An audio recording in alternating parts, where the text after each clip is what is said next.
பாலும் தெளிதேனும் பாகும் பருப்பும் இவை நான்கும் கலந்துனக்கு நான் தருவேன் கோலம் செய் துங்கக் கரிமுகத்து தூமணியே நீ எனக்கு சங்கத்தமிழ் மூன்றும் தா. எல்லாம் அல்ல இறைவனின் அருளால் இன்று நமது விவேகானந்தா கல்வி நிறுவனங்களில் நமது விவேகானந்தாவின் முதுகெலும்பாகவும் மூச்சாகவும் இருக்கும், உயிர் மூச்சாகவும் இருக்கும் இருபால் ஆசிரியர் பெருமக்களை கொண்டாடும் வகையில் ஆசிரியர் தின விழா சிறப்பாக நடந்து கொண்டிருக்கிறது. இந்த விழாவிற்கு வருகை தந்து எங்களை எல்லாம் பெருமைப்படுத்தியுள்ள காந்திகிராம் யூனிவர்சிட்டியின் வைஸ் சான்சலர் டாக்டர் பஞ்சநாதன் அவர்களுக்கும், நமது கல்வி நிறுவனங்களின் தாளாளர் மற்றும் செயலர் அவர்களுக்கும், மேடையில் அமர்ந்திருக்கும் executive director doctor Balagurunathan, director doctor Kumaravel, doctor Gokulanathan மற்றும் மருத்துவக் கல்லூரியின் dean doctor Murugesan, executive officer doctor Rajendran, நம்முடைய அட்மிஷன் டைரக்டர் மிஸ்டர் வரதராஜன், பின்வரிசையில் அமர்ந்திருக்கும் அனைத்து கல்லூரிகளின் முதல்வர்கள், கீழே அமர்ந்திருக்கும் எனது இருபால் ஆசிரியர் பெருமக்களுக்கும் வணக்கத்தை தெரிவித்துக் கொள்கிறேன். அனைவருக்கும் எனது இனிய ஆசிரியர் தின நல்வாழ்த்துக்கள்.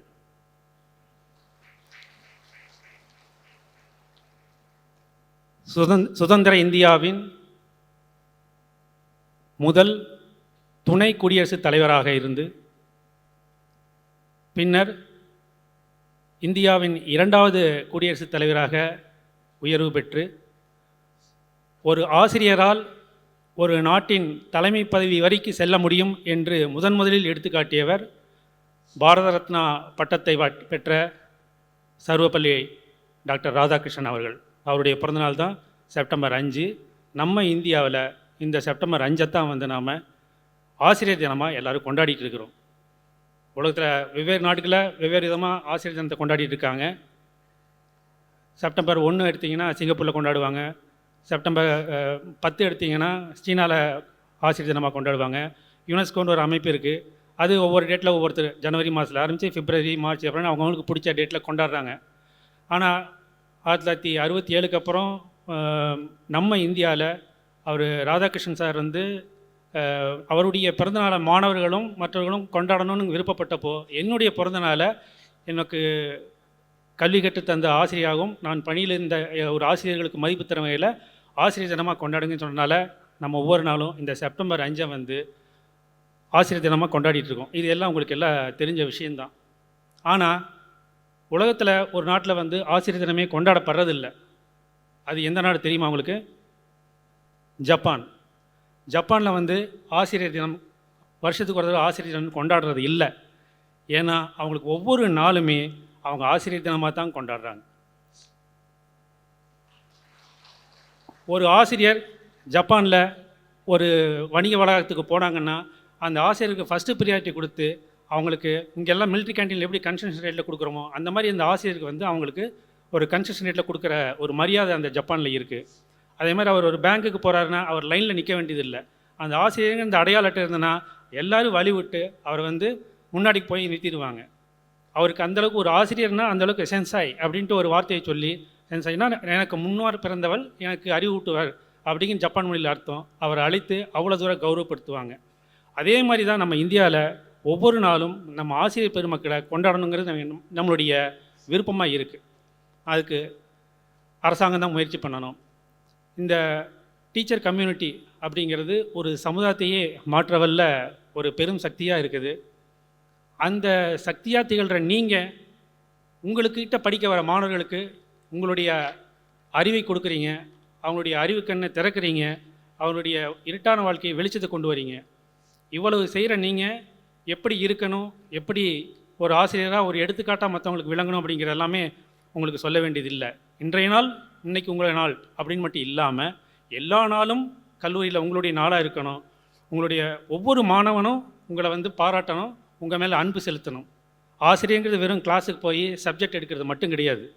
அந்த மாணவர்களோட நீங்கள் எவ்வளோ ஒரு நெருக்கமாக பழகிறீங்கன்னா அவன் மனசில் எப்படி இடம் பிடிக்கிறீங்கிறது அப்படிங்கிறது தான் முக்கியம். நம்ம படிக்கும்போது நம்மளுக்கு டீச்சர்ஸ் எடுத்திருப்பாங்க, கிளாஸ் எல்லாம் எடுத்திருப்பாங்க. அவங்க கிளாஸ் எடுக்கிறதெல்லாம் நம்ம மனசுக்குள்ளே இத்தனை வருஷம் கழித்து வருது அப்படின்னா அவர் ஒரு நல்ல டீச்சராக இருக்கணும். உங்கள்கிட்ட படித்த மாணவர்கள் இன்னும் 10 வருஷம்னாலும் சரி, 20 வருஷம்னாலும் சரி, உங்களை நினச்சி பார்க்கணும். நீங்கள் கிளாஸ் எடுத்ததை அவங்க நினச்சி பார்க்கணும். அந்த ஒரு தாக்கத்தை நீங்கள் உண்டு பண்ணிட்டீங்கன்னா நீங்கள் தான் ஒரு நல்லாசிரியர். உங்களுக்கு ஒரு நல்லாசிரியர் விருது அரசாங்கம் தர வேண்டியதில்லை, வேறு யாரும் தர வேண்டியதில்லை. ஒரே ஒரு மாணவன் நீங்கள் ரோட்டில் போகும்போது இவர் எங்கள் ஆசிரியர் அப்படின்னு புகழ்ந்துட்டு ஓடி வந்து உங்களை அன்போடு விசாரித்தானா அதுதான் நாம் வேலை பார்க்குற வேலையோட அர்த்தம். நானும் ஒரு ஆசிரியராக இருந்து இன்றைக்கி ஒரு சீஃப் எக்ஸிக்யூட்டிவாக இந்த கல்வி நிலையத்தில் வந்திருக்கிறேன் 33 வருஷ சர்வீஸில். நாங்கள் காலேஜில் படிக்கும்போது சரி, ஸ்கூலில் படிக்கும்போதும் சரி, நான் மேத்ஸ் டிபார்ட்மெண்ட்டு, எனக்கு கிளாஸ் எடுத்த ஒரு ஆசிரியர் நாகேஸ்வரன் இருக்கார். இன்றைக்கும் அவர் இருக்கார். அவ்வளோ அழகாக 2D 3D ட்ரிகனாமெட்ரி எல்லாமே நடத்துனார். அதே மாதிரி சுந்தரவடியல்னு ஒரு ஸ்டாஃப் இருந்தார். அவர் கிளாஸ் எடுக்கும்போது மாணவர்கள் ஆர்வமாக நாங்கள் ஓடி போய் உட்காருவோம் கிளாஸில்.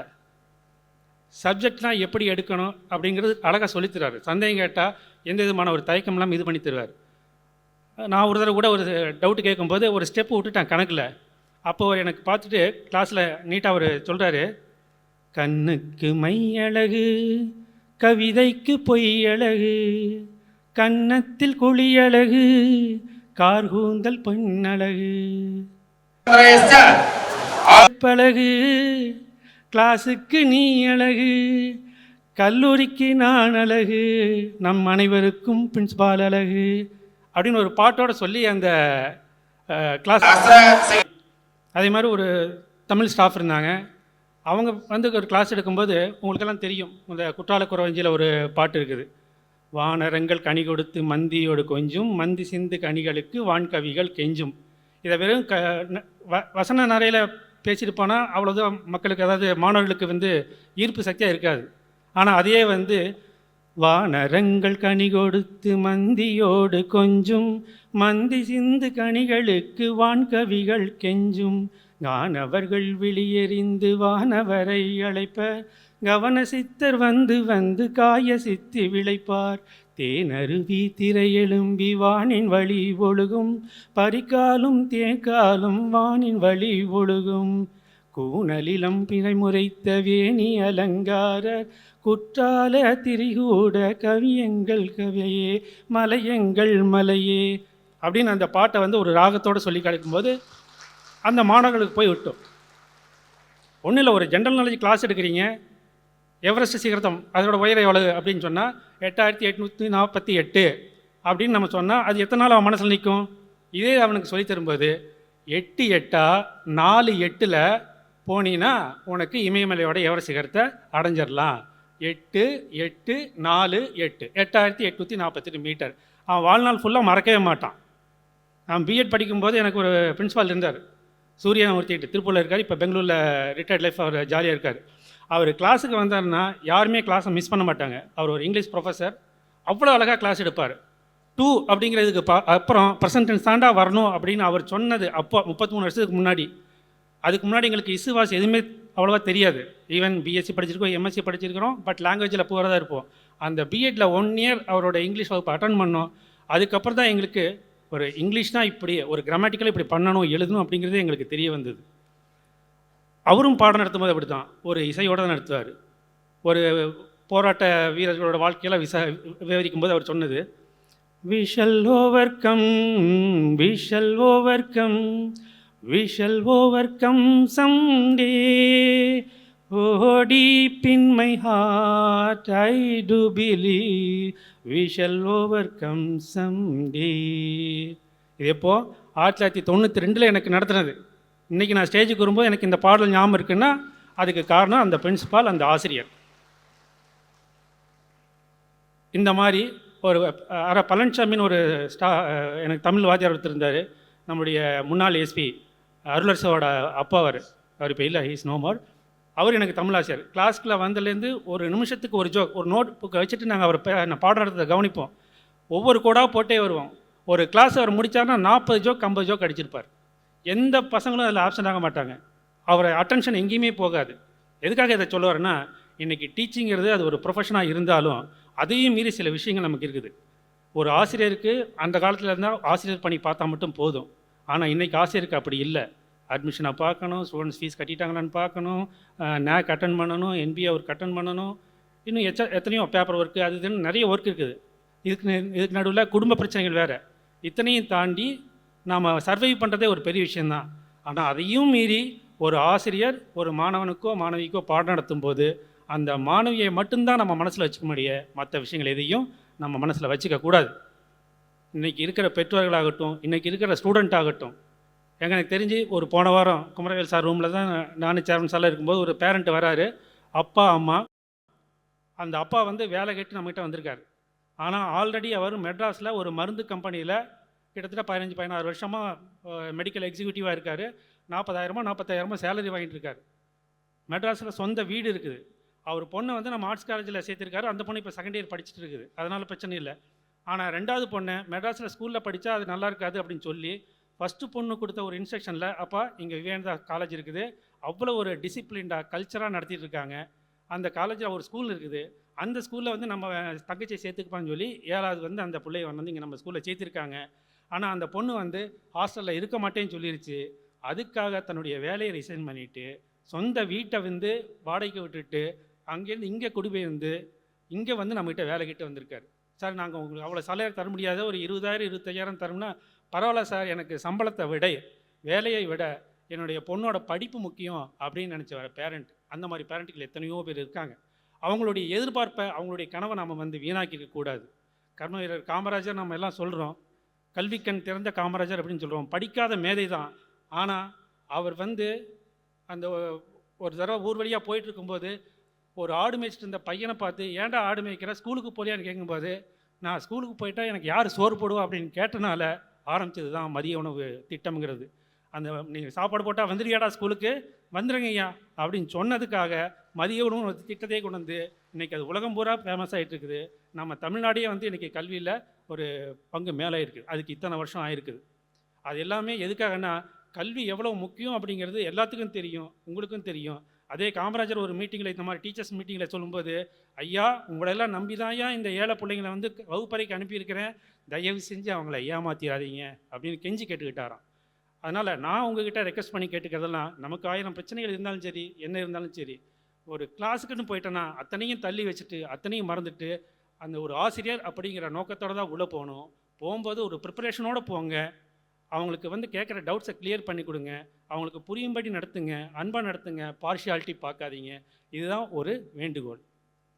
Dedication is more important than designation அப்படின்னு தெரிஞ்சுக்கிட்டிங்கன்னா, values are more important than valuables அப்படின்னு தெரிஞ்சுக்கிட்டிங்கன்னா, proper work is more important than paper work அப்படின்னு தெரிஞ்சுக்கிட்டிங்கன்னா, நீங்கள் வாழ்க்கையில் இன்னும் பல உச்சத்துக்கு வரலாம், ஏன் ஒரு ஜனாதிபதியாக போகலாம் என்று கூறி வாழ்த்துறை வழங்க வாய்ப்பளித்த அனைவருக்கும் நன்றி கூறி வணங்குகிறேன். இந்த ஒரு அருமையான சந்தர்ப்பத்தில் உங்களுக்கு ஒரு மகிழ்ச்சியான செய்தியை நான் தெரிவிச்சுக்கிறேன். நம்ம விவேகானந்தா கல்விக் குழுமம் முதல்ல அங்கே வந்து ஃபார்மசி, நர்சிங், ஃபிசியோதெரபி, டென்டல் அப்படி ஆரம்பித்தோம். இங்கே வந்து arts and science, engineering college, management institution, அப்படி ஒரு மெடிக்கல் காலேஜ் வந்தது. சங்ககிரியில் ஸ்கூல் இருந்தது.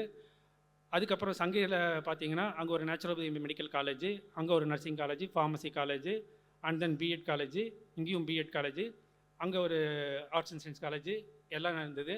1, 2, 3 கேம்பஸ் தாண்டி நம்ம சேர்மன் சார் இப்போ வந்து மோர்பாளையத்தில் வித்யா விகாஸ் அப்படிங்கிற ஸ்கூலை வந்து டேக் ஓவர் பண்ணி இன்றைக்கி ஒரு 2 மாதம் ஆச்சு.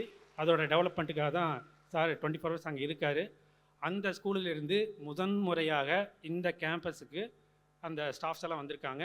அந்த பள்ளியின் முதல்வர் திருமதி புனிதா அவர்களை மேடைக்கு வருமாறு அழைக்கிறேன்.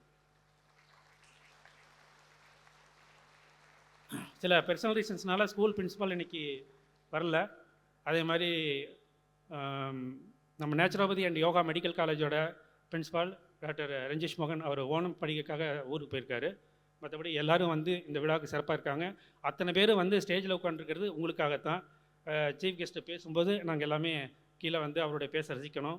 அவர் சீஃப் கெஸ்ட்டோட பேச்சை ஏற்கனவே நாங்கள் வந்து சங்ககிரி கேம்பஸில் கேட்டிருக்கிறோம். அவ்வளோ ஒரு அருமையான பேச்சாளர். முதல்ல பிஎட் காலேஜில் வைஸ் சான்சலர் இருந்தார். ஒரு ஹியூமர், சென்ஸ் ஆஃப் ஹியூமர் அப்படிங்கிறது அவரோட ஒரு சும்மா ஒரு அரை மணி நேரம் பழகி பார்த்தீங்கன்னா தெரியும். அவ்வளோ ஒரு ஹம்பிள், அதாவது அந்த லைஃப்பில் வந்து அவ்வளோ ஒரு சிம்பிளிசிட்டி, ஒரு ஹம்பிளான வைஸ் சான்சலரை என் வாழ்க்கையில் நான் பார்த்ததே கிடையாது. அவ்வளோ ஒரு சூப்பர் மேன். ரொம்ப ஜாலியாக, எந்த விதமான ப்ரௌடு இல்லாமல், ஒரு தன்னடக்கத்தோட அவ்வளோ ஈஸியாக பழகக்கூடிய மனுஷன் அந்த ஒரு பஞ்சநாதன். அந்த நாதத்துக்கு நாங்கள் தலை வணங்குகிறோம். எல்லாருக்கும் நன்றி, வணக்கம்.